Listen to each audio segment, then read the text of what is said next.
Hare Krishna everyone.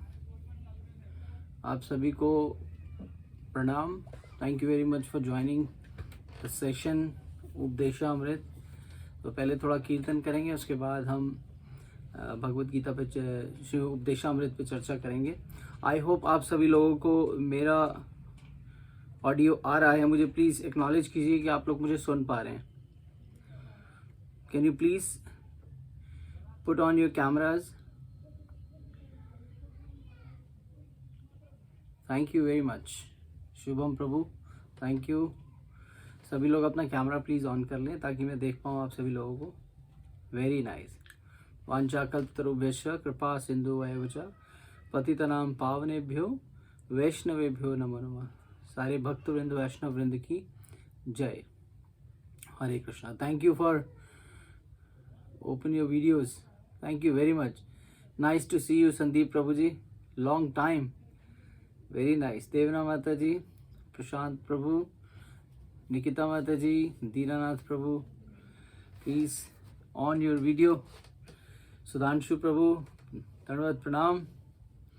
Nice to see you. Say my Hare Krishna to Madhav Prabhu.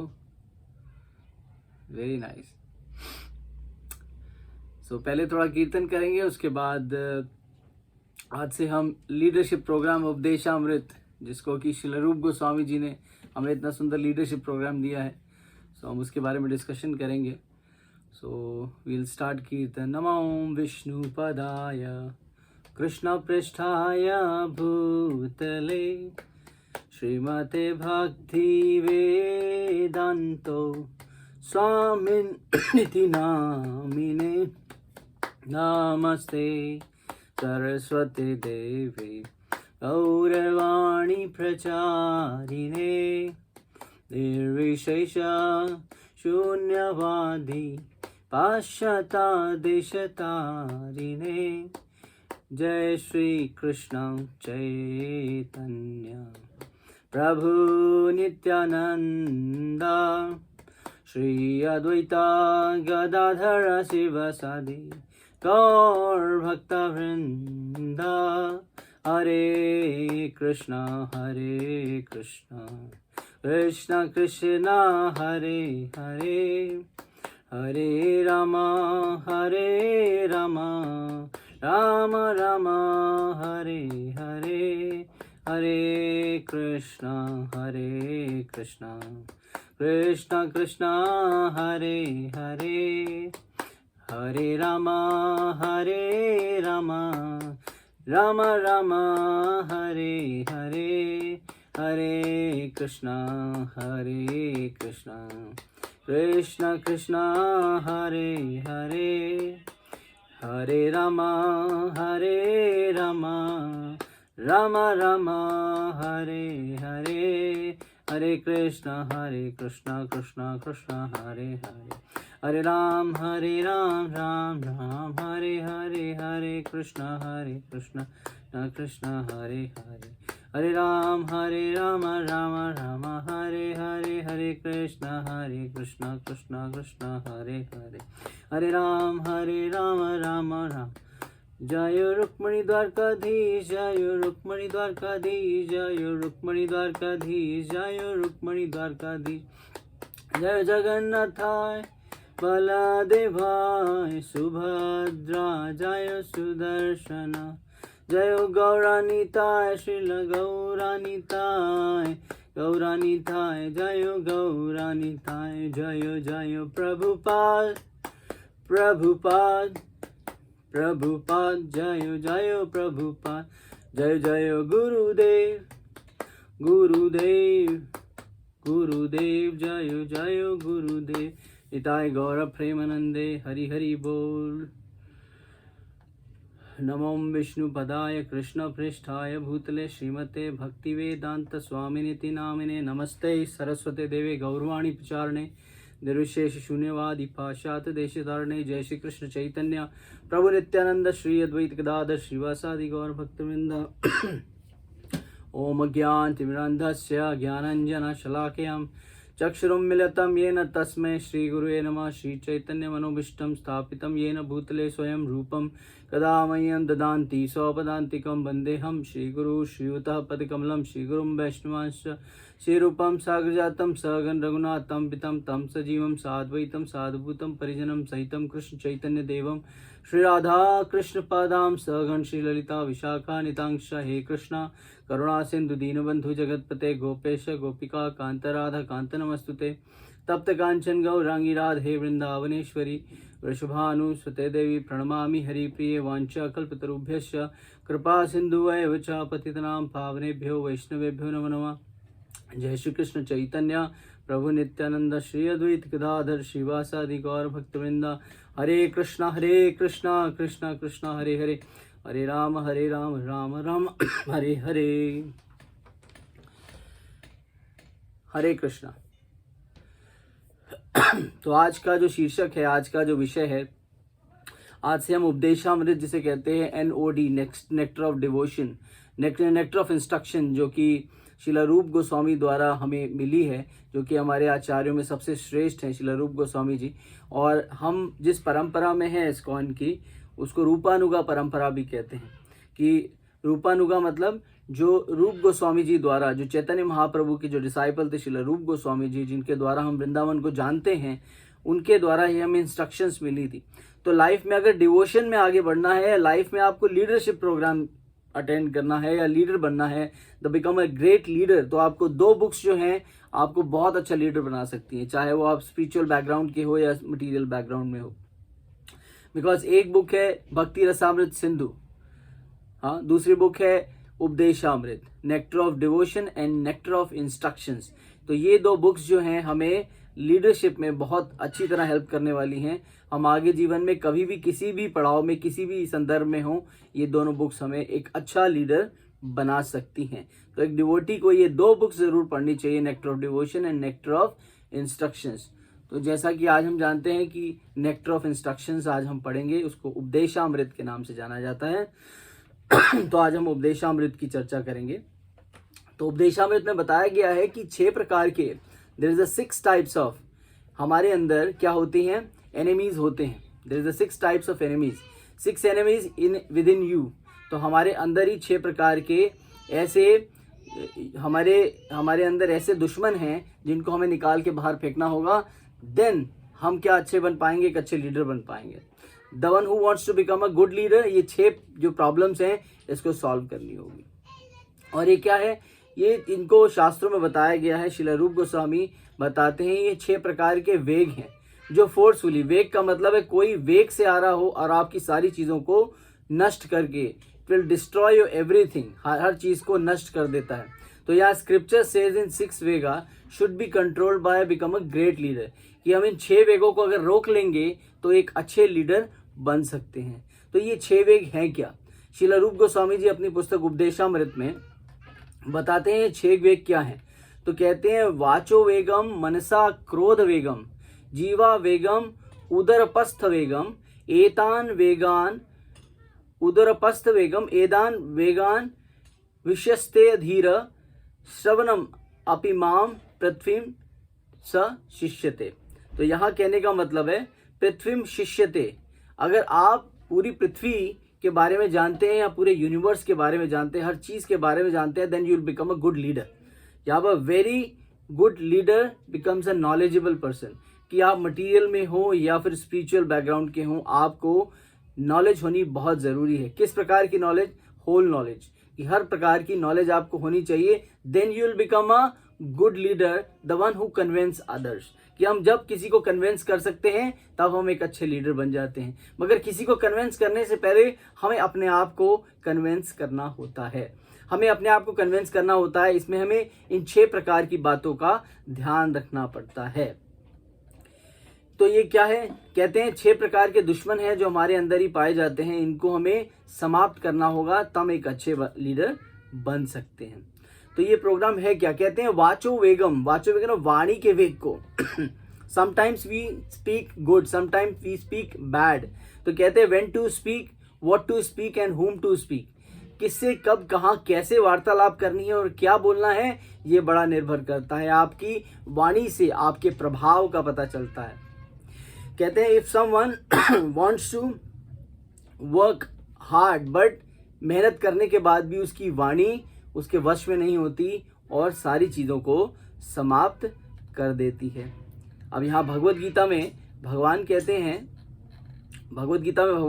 हैं अन्ध्वेकरम वाक्यम सत्यम प्रियहितम च स्वाध्याय अभ्यासम चैव यम तत् उच्यते। तो कहने का मतलब भगवान सेज इन भगवत गीता कि भगवान जो प्रिंसिपल्स बता रहे हैं उसको फॉलो करना बहुत जरूरी है। वाचा वेगम, अपनी वाणी को क्या करना है, अपनी वाणी को किसी के सामने प्रस्तुत करना है। सत्य तो बोलना है, मगर कैसा सत्य बोलना है, प्रिय सत्य बोलना है, ताकि सामने वाले को सत्य बोलने के बाद भी बुरा ना लगे। कई बार हम ऐसा सत्य बोल जाते हैं, कई प्रकार के हार्श वर्ड्स हम बोलते हैं जिससे सामने वाले पे बुरा प्रभाव पड़ता है। जैसे कोई व्यक्ति मोटा है और उसको हम बुलाएं ए मोटे या ए पतले, तो उसको बुरा लगेगा, भले आपके सामने कुछ कहे या ना कहे, परंतु उसको बुरा लगेगा।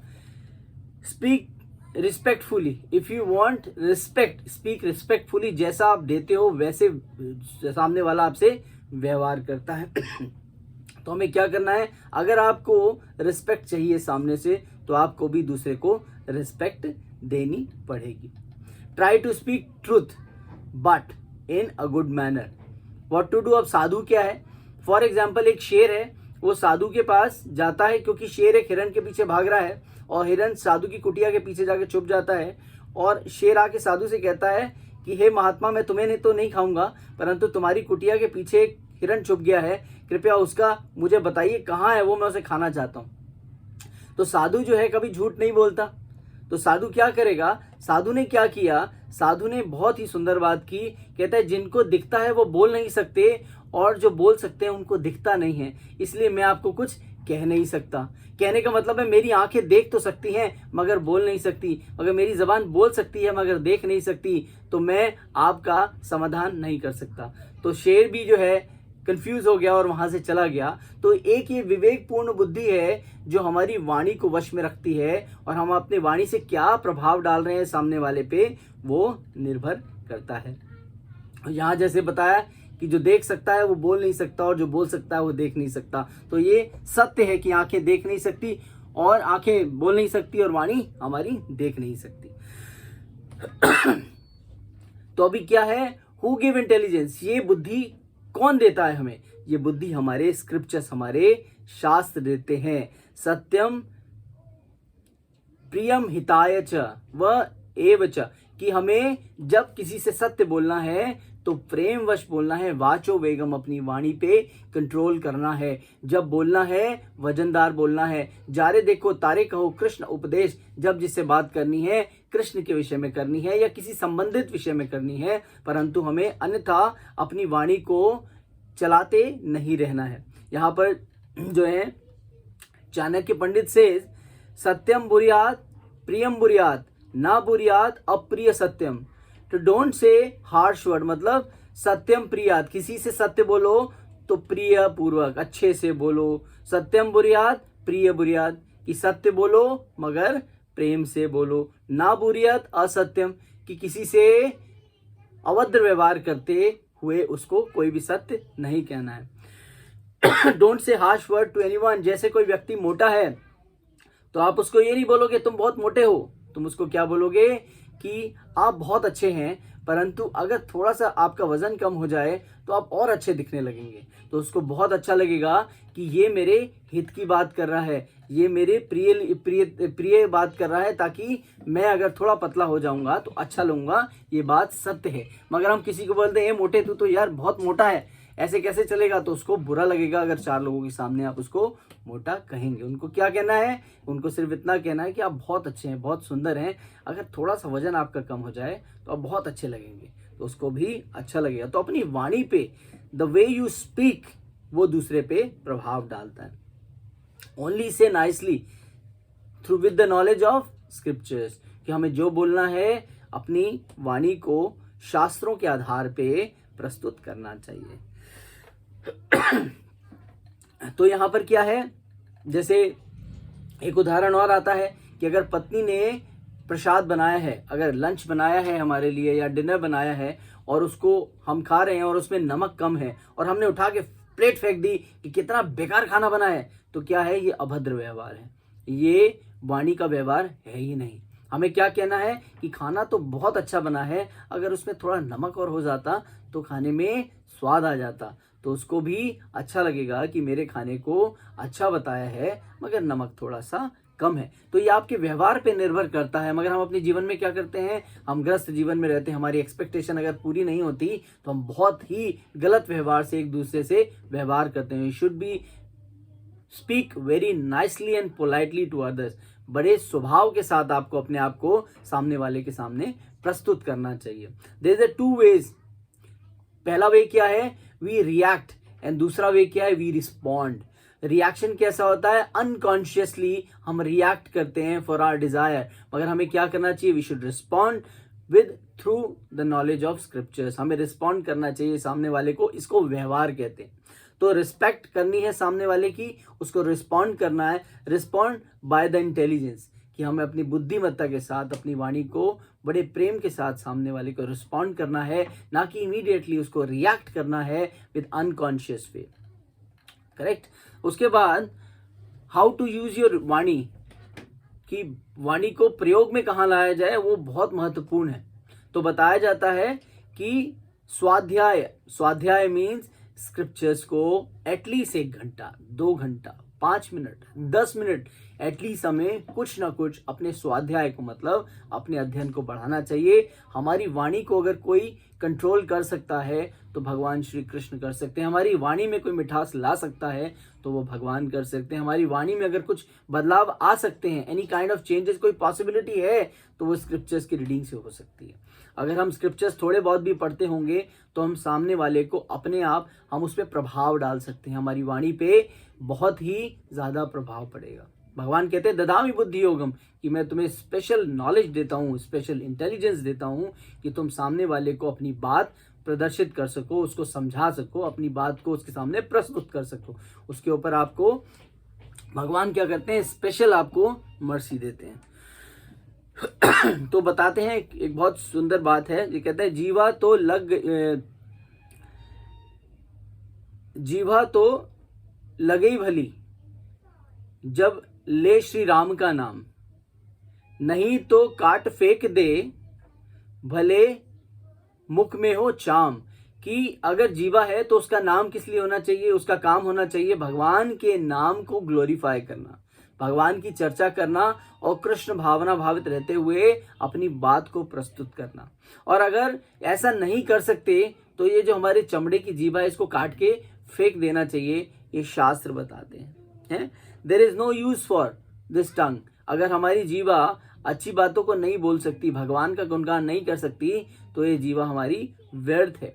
जब हम इस जीवा से भगवान का नाम का उच्चारण करते हैं तो भगवान हमारे हृदय में और हमारी जीवा में मिठास भर देता है, तब हम अपनी बात को बड़े सुंदर तरीके से सामने वाले के सामने प्रस्तुत कर सकते हैं। ये तो हो गया पहला, वाचो वेगम। दूसरा क्या है, मनसा वेगम, मन का वेग, कि वाणी को कंट्रोल करना और उससे बाद में मन को कंट्रोल करना। मन का वेग, जिस प्रकार से कहते हैं मन बड़ी तीव्र गति से चलता है, आपको अमेरिका भी ले जा सकता है, स्विट्जरलैंड भी ले जा सकता है, लंदन, फ्रांस, अमेरिका कहीं भी ले जा सकता है। प्लेन तो बाद में पहुंचेगा, आपका मन पहले वहां पहुंच जाता है। जैसे कि हम कहीं यात्रा करने का प्लान करते हैं और यात्रा से पहले हमारा मन वहां पहुंच चुका होता है और प्लानिंग करने लगता है, आज मुझे ये करना है, आज मुझे वो करना है, मैं वहां जाऊंगा तो ऐसे रहूंगा, मैं वहां जाऊंगा तो ये करूंगा, मैं वहां जाऊंगा तो ये खाऊंगा। और उसमें क्या होता है, हमारा मन तुरंत ही उस स्थान पे पहुंच जाता है। तो मन हमारा बहुत ही चंचल है, हमारा मन बहुत ही तीव्र गति से चलता है।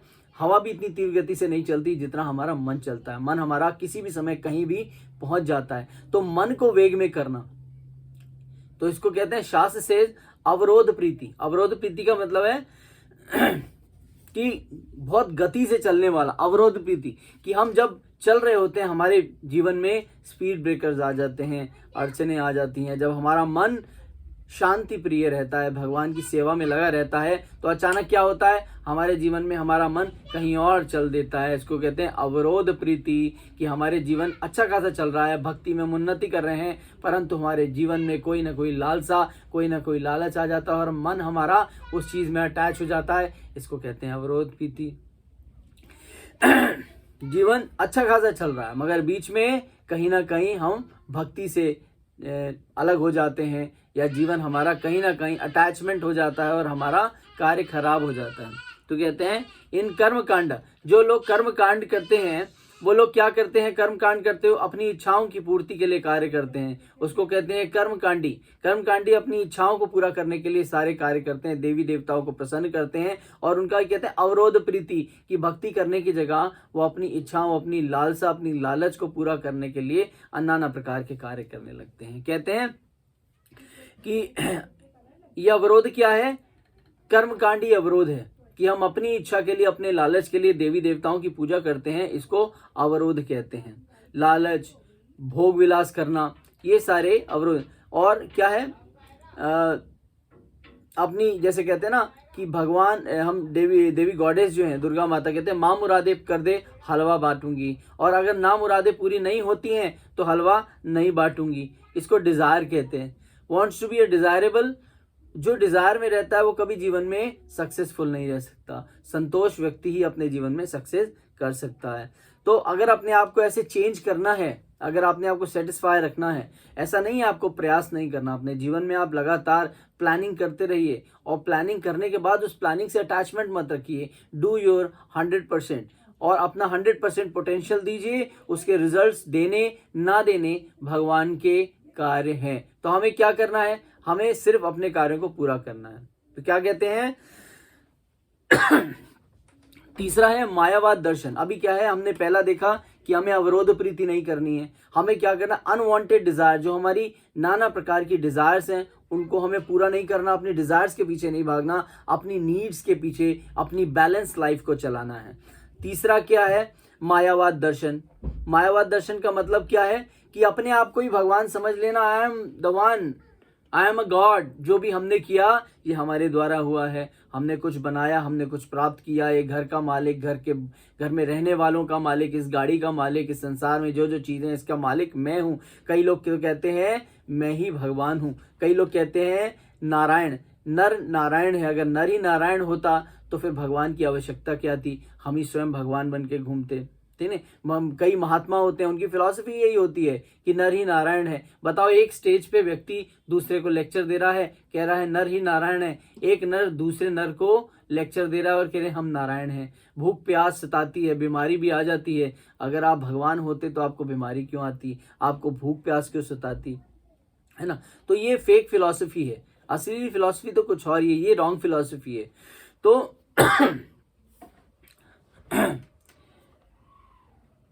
तो यहां पर बताया गया है जगत मिथ्या। जगत मिथ्या नहीं है, जगत सत्य है। जगत मिथ्या कहते हैं, अगर जगत ही मिथ्या होती तो बात ही क्या थी। तो जगत मिथ्या नहीं है, बिल्कुल सत्य है, भगवान की बनाई हुई सृष्टि है। मगर इस भगवान की बनाई हुई सृष्टि को जान लेना ये सत्य है कि we are am part and parcel of Lord. हम भगवान के अंश हैं और भगवान की सेवा के लिए हैं, और हम चीज़ों को, जो हमारे को भगवान ने क्वालिटीज़ दी हैं, उनको हम गलत उपयोग ना करें। जैसे वाचा वेगम, वाणी के वेग को हम सही उपयोग में लेके आए, मनसा वेगम, मन को हम सही जगह लगाएं, ठीक है ना। तो यहाँ पर आगे बताया जाता है कि यहाँ पर एक और चीज आती है, विरोध युक्त, ठीक है। तो विरोध युक्त क्या है कि हम क्या करते हैं, हम कई बार मन हमारा कुछ चाहता है मगर उसकी पूर्ति नहीं होती तो हमें आ जाता है क्रोध। कि विरोध युक्त क्या है कि हमारी इच्छा अनुसार कोई कार्य ना होना, इसको विरोध युक्त कहते हैं। तो कहते हैं हमारी मन इच्छा पूरी नहीं होती है। मन और क्या है, क्रोध आपस में जुड़े हुए हैं कि मन अगर कोई चीज डिमांड करता है और उस डिमांड को हम पूरा नहीं कर पाते तो हमें क्या होता है, हमें क्रोध आता है। जब हमें क्रोध आता है तो नाना प्रकार की हमारी वाणी भी गलत हो जाती है, हम दूसरों से अभद्र व्यवहार करते हैं। तो आपस में इन दोनों का कनेक्शन है। जैसे हमने अपने बच्चे को कोई कार्य कहा कि बेटा ये काम कर दो, और बच्चा आपका काम पूरा नहीं करता, क्योंकि बच्चा आपका है, आपका उस पर अधिकार है, तो आप क्या करते हो, क्रोध करते हो कि इसने वो काम नहीं किया। ये अटैचमेंट हो गई। तो हमें इस प्रकार की अटैचमेंट्स रखनी है। Don't expect anything. तो हमें किसी से एक्सपेक्टेशन नहीं रखनी है। Only do your duties. अगर किसी ने कार्य नहीं किया तो नहीं किया, हमें उसके लिए क्रोध नहीं करना चाहिए। यहाँ पर हमारा अधिकार, हम अब सोच लेते हैं कि चीज़ों से हमारी अटैचमेंट है और हम उस चीज़ों के लिए डिमांडिंग हो जाते हैं, और वो डिमांड पूरी ना होने पे हमें क्या होता है, क्रोध आ जाता है। जैसे एग्जांपल दिया कि भाई बच्चे को अगर हम कोई काम कहते हैं और वो नहीं करता है तो हमें गुस्सा आता है। तो ये गुस्सा क्यों आ रहा है, क्योंकि आपकी एक्सपेक्टेशंस पूरी नहीं हो रही। ऐसा नहीं एक्सपेक्टेशन पूरी इच्छा नहीं होनी चाहिए, बट आपका जो व्यवहार होना चाहिए बड़ा प्रेममय होना चाहिए। सुधार के रूप में आप कोई कार्य कर सकते हो, ना कि पनिशमेंट देने के भाव से आप किसी कार्य को करो, है ना। यहाँ पर आता है, यहाँ पर आता है अध अहम ममेति। अहम ममेति मतलब मेरा और मेरा है। मैं और मेरा, ये मैं हूं और ये मेरा है, कि ये जो चीजें दिख रही हैं वो सब मेरी है, यानी अहम ममेति। ठीक है ना। तो यहां पर क्या बताते हैं, जाए तो विषयापुंसा संगा सतुपा जायते। तो यहां पर कहते हैं कि यहां पर कहा जाता है one who develops attachment to them, कि हम किसी चीज को अगर डेवलप करने के लिए अटैचमेंट करें, attach leads to the desire, कि हमारी अटैचमेंट जो है हमारी डिजायर्स को बारंबार बढ़ाती रहती है। एंड डिजायर्स क्या ना पूरी होने पे हमें गुस्सा आता है। तो हम क्या करते हैं, हमें किसी चीज के साथ अटैचमेंट नहीं बढ़ानी चाहिए, ताकि हमें उस चीज का पूरा होने पे क्रोध विकसित हो। हमें क्या करना है, भगवान दूसरे अध्याय भगवत गीता में कहते हैं, डू योर रिस्पॉन्सिबिलिटीज, निष्काम कर्म योग का पालन करो।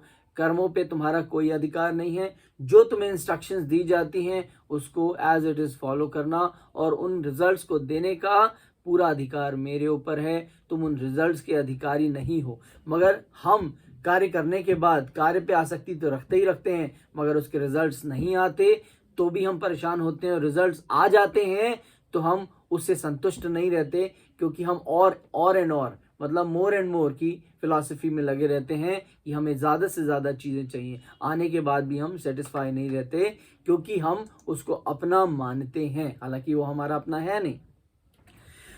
तो यहाँ पर बताएं, विषय में आसक्ति बढ़ाओगे तो परेशानियां जीवन में आएंगी ही आएंगी, और विषय से विरक्ति बढ़ा लोगे तो जीवन से परेशानियां चली जाएंगी। अब यहाँ पर बताया था हाउ टू डील विद मन, कि हम मन से कैसे डील करें, है ना। तो मन से डील करने का, मन देखो भगवान की ही प्रॉपर्टी है, तो मन से कैसे डील कर सकते हो। There is only one solution, association with Lord Krishna. कि अगर हम मन से डील करना चाहते हैं तो हमें किसका एसोसिएशन चाहिए, हमें सिर्फ भगवान के एसोसिएशन से ही अपने मन को हम कंट्रोल कर सकते हैं। हमारी इन 6 चीज़ों को कंट्रोल करने की पावर हमें तभी मिलेगी जब हम भगवान से एसोसिएट हो जाएंगे। Do your duties only for the pleasure of Lord Shri Krishna, अन्यथा हम अपने मन को भी कंट्रोल नहीं कर सकते। How to change this, how to solve this problem and change your mind and your attitude. हम इस प्रॉब्लम को कैसे सॉल्व कर सकते हैं, इस प्रॉब्लम को सॉल्व करने का एक ही उपाय है, माम सेवा कृष्ण पाद अरविंद, है ना।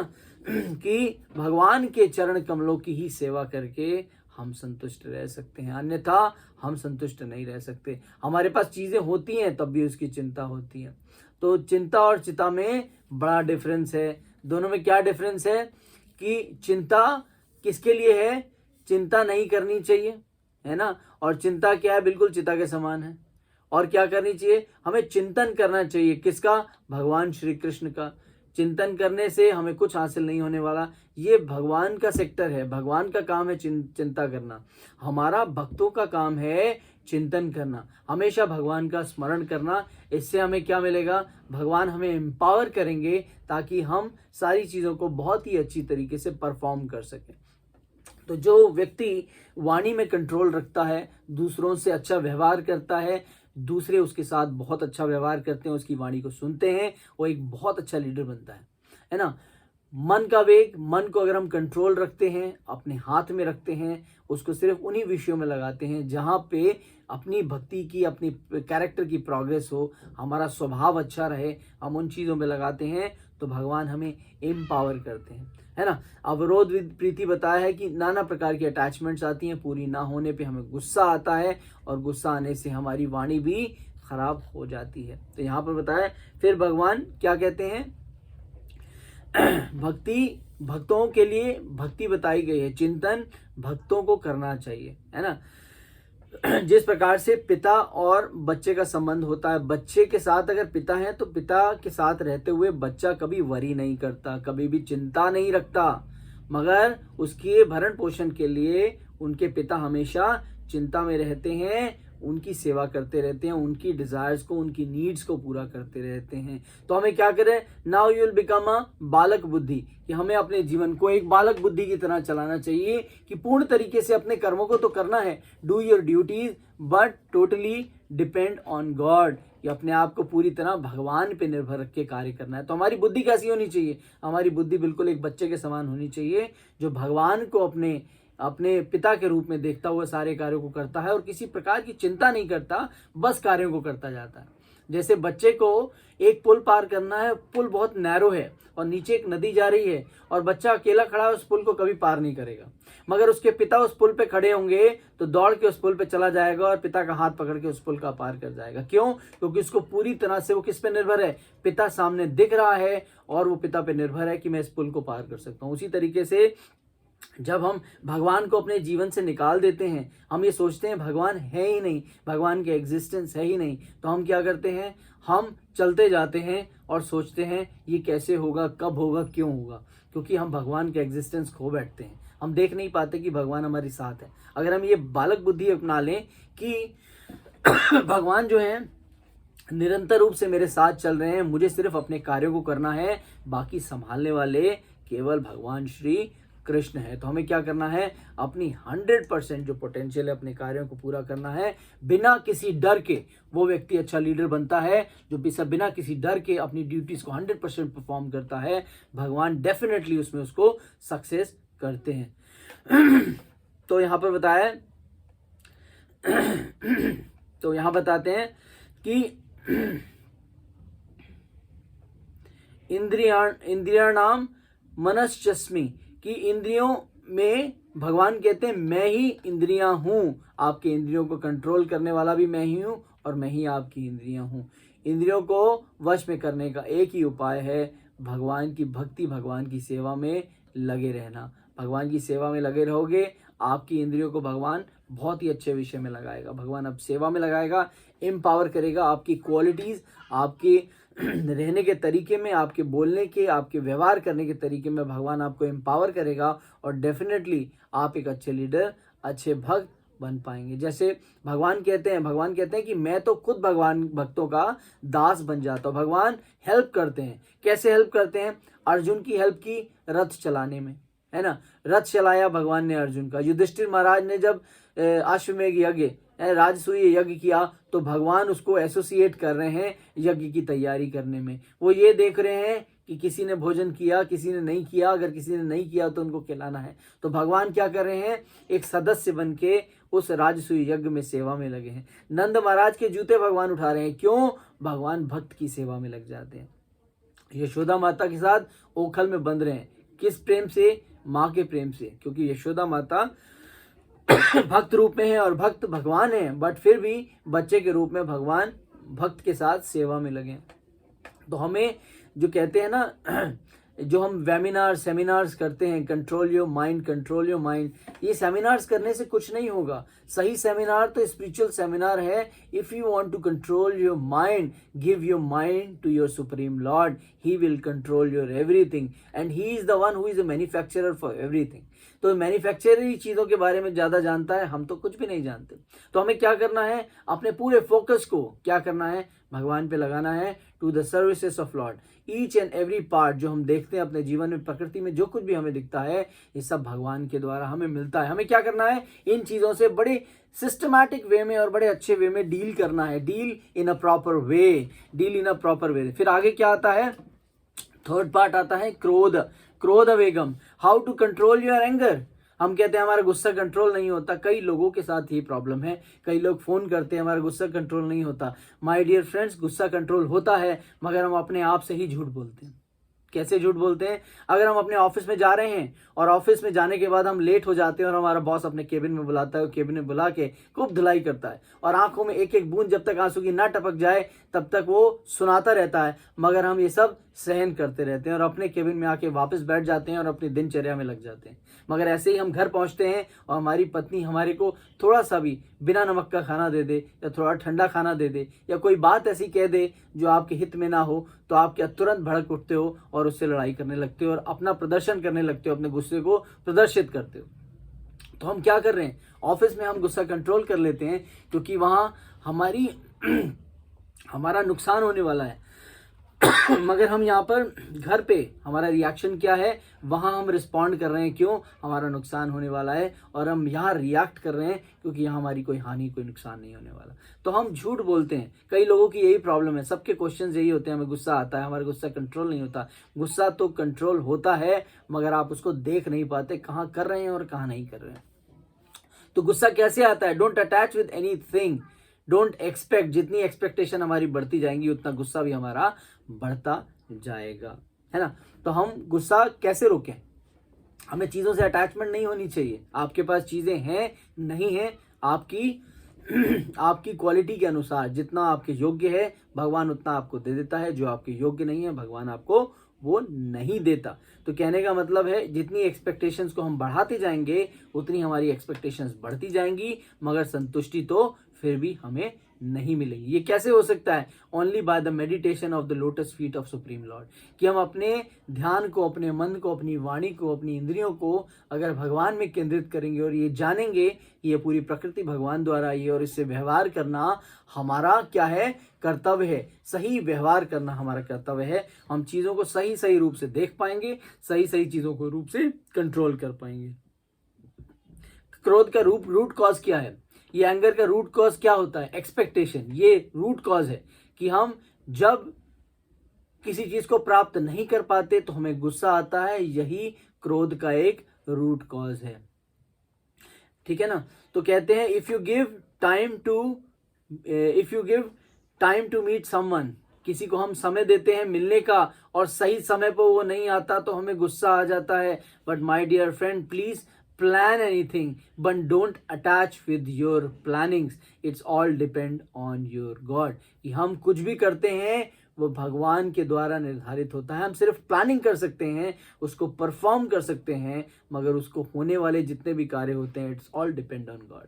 तो हमें क्या करना है? हमें अपनी तरफ का 100% देना है, सामने वाले से ज्यादा एक्सपेक्टेशन नहीं करनी है। जब हम ये कार्य करने लगेंगे तो हम समझ जाएंगे कि हम अपने आप को कंट्रोल रख रहे हैं, अपने गुस्से को कंट्रोल रख रहे हैं, अपने व्यवहार को कंट्रोल रख रहे हैं। जैसा आप सामने वाले को देते हो वैसा ही आपको सामने वाले से प्राप्त होता है। तो यहां पर क्या है आगे? Plan everything but don't attach with your plannings, है ना। क्रोध कम करना या क्रोध को खत्म करना, इसका एक ही उपाय है। There is only one solution, भगवान की सेवा करना। भगवान की सेवा दो प्रकार से होती है, there is a direct way और इनडायरेक्ट वे। डायरेक्ट वे कैसा है? हम मंदिर जाते हैं, भगवान की सेवा करते हैं, उनके वस्त्र बदलते हैं, उनको स्नान कराते हैं, अभिषेक कराते हैं, प्रसाद ऑफर करते हैं, ये सब हम करते हैं, ये भगवान की डायरेक्ट सेवा। इनडायरेक्ट सेवा क्या है? वी आर एट होम, हम अपनी फैमिली को बहुत अच्छी तरह डील कर रहे हैं, बड़े प्रेम से रह रहे हैं, जो सच भी कहते हैं बड़े प्रेम से कहते हैं, उनके साथ बहुत अच्छा व्यवहार कर रहे हैं, अपने ऑफिस में बहुत अच्छी डीलिंग्स रख रहे हैं, किसी के क्रोध करने पे भी हम उससे बहुत ही अच्छी तरह वर्ताव कर रहे हैं। ये हमारा शिष्टाचार है, ये इनडायरेक्ट डीलिंग्स हैं। इसके साथ भगवान के साथ, भगवान की प्रकृति के साथ भी आप डील कर रहे हो, एक तरीके से आप भगवान के साथ ही डील कर रहे हो। फॉर एग्जाम्पल, क्रोध को कहाँ उपयोग में लाया जाए? एग्जाम्पल क्या है? हनुमान जी ने क्रोध को कहाँ उपयोग में लाया? हनुमान जी लंका गए, लंका में जाने के बाद उन्होंने क्या किया? सीता मैया से वार्तालाप की, और जब रावण ने उनको बहुत कुछ कहा तो वो हंसते रहे। जब श्री राम के बारे में उन्होंने कहने शुरू किया तो हनुमान जी ने क्या किया? अपने क्रोध में आके पूंछ में आग लगी थी और उन्होंने लंका को जला दिया। अपने क्रोध को सही जगह उपयोग में लेके आए।